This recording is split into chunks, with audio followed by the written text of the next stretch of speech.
사랑하는 중고등부, 유초등부 여러분, 지난 한 주간 잘 지냈나요? 이제 12월이 되었습니다. 항상 12월은 한 해를 마무리하고 새로운 한 해를 준비하는 달이면서 이 땅에 오신 아기 예수님의 탄생을 기뻐하며 감사하는 달로 우리가 매년 지켜왔습니다. 비록 코로나 사태의 어려움 가운데 있지만 우리는 한 해의 마지막을 잘 보내고 또 2020년을 기도하며 맞이할 수 있어야 하겠습니다. 그리고 무엇보다 예수님이 이 땅에 왜 오셔야만 했는지를 깊이 생각해 볼 수 있는 그런 12월 달 될 수 있기 바랍니다.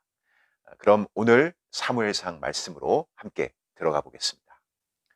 지난 시간에 우리는 이스라엘이 큰 패배를 당한 모습을 확인했습니다. 단순히 전쟁에서 졌다, 그 정도가 아니었죠. 3만 명이라는 사람이 죽은 것도 심각한 문제였지만 더 큰 문제는 그 전쟁에 그들이 끌고 갔던 언약궤를 블레셋 사람의 손에 빼앗겼다는 사실입니다. 이제 오늘은 그 이후의 이야기를 보도록 하겠습니다. 12절을 보면 그 전쟁에 참여한 한 베냐민 사람이 전쟁의 상황이 어떻게 되었는지를 알리기 위해 실로로 달려옵니다. 오늘날이야 우리가 지구 반대편에서 일어나는 전쟁도 실시간으로 뉴스를 통해 확인할 수 있지만 당시에는 뭐 그렇게 할 수가 없겠죠. 전화도 없었던 그런 때이다 보니 이렇게 전쟁의 상황을 보고하는 그러한 어떤 사신, 그런 사람의 역할이 참 중요했습니다. 이 이름이 알려져 있지 않은 이 무명의 사람이 전쟁이 있었던 곳에서 대략 40km 정도가 되는 거리를 달려서 실로까지 이르게 된 겁니다. 그런데 지금 이 사람의 상태가 어떻죠? 자기의 옷을 찢고 자기의 머리에 티크를 덮어 쓴 그런 상태로 달렸습니다. 이것은 당시 이스라엘 사람들이 굉장히 큰 슬픔과 비통한 일을 겪게 되었을 때 하는 그런 행동이었습니다. 그러니까 우리가 한번 상상해 보면 멀리서 이 사람이 오는 그 모습만 보더라도 전쟁의 승패가 어떻게 되었는지 알 수 있었을 거란 얘기입니다. 그렇겠죠? 한편 그 시각 초조하게 전쟁의 결과를 기다리던 한 사람이 있었다라고 성경이 말해줍니다. 그 사람이 누구입니까? 바로 엘리입니다. 13절을 보면 엘리가 길 옆 자기의 의자에 앉아 기다리며 라고 되어 있습니다. 그런데 13절 말씀을 잘 보시면 엘리는 전쟁에서 이스라엘이 이겼나 졌나 이것보다 어디에 관심을 더 두고 있죠? 바로 여호와의 언약궤, 거기에 관심이 가 있고 그것으로 인해 초조하게 그 결과를 기다리고 있었던 것입니다.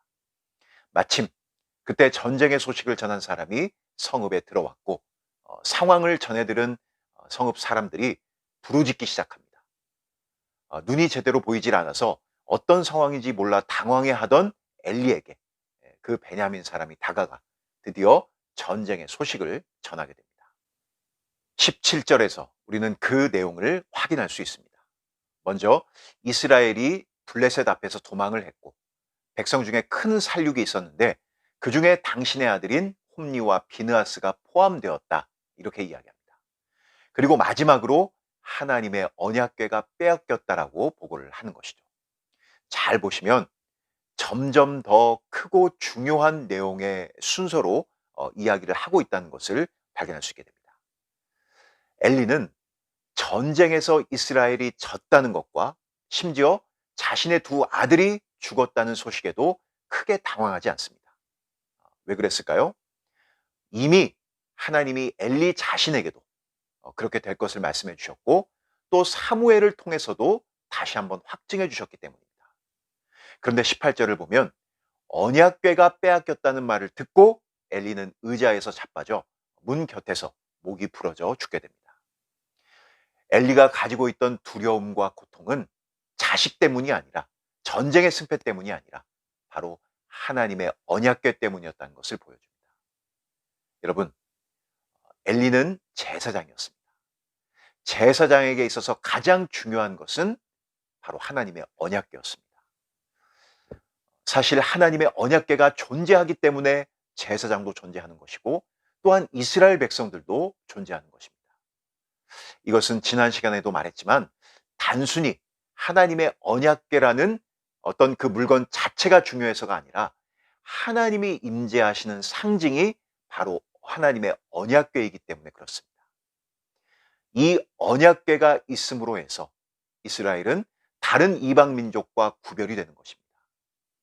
하나님은 오직 언약궤를 통해서 자신의 백성으로 삼으신 이스라엘 백성들과 함께 하신다는 것이죠.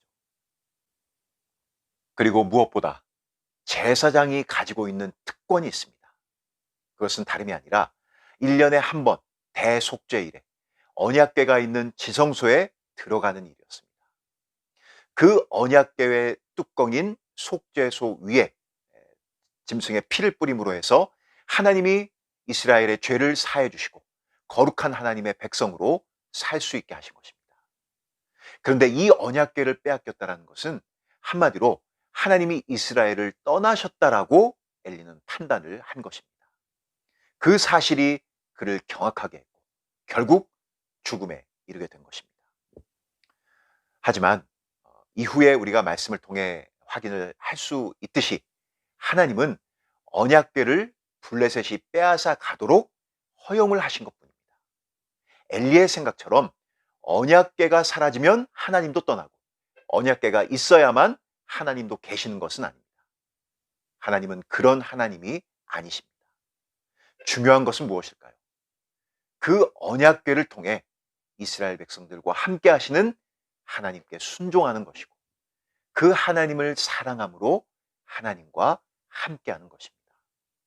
지금 이스라엘의 문제는 언약궤 자체를 빼앗긴 것이 아니라 언약궤를 통해 임재하시는 그 하나님께 순종하지 않은 것이고 그 하나님을 사랑하지 않았다는 것에 있습니다.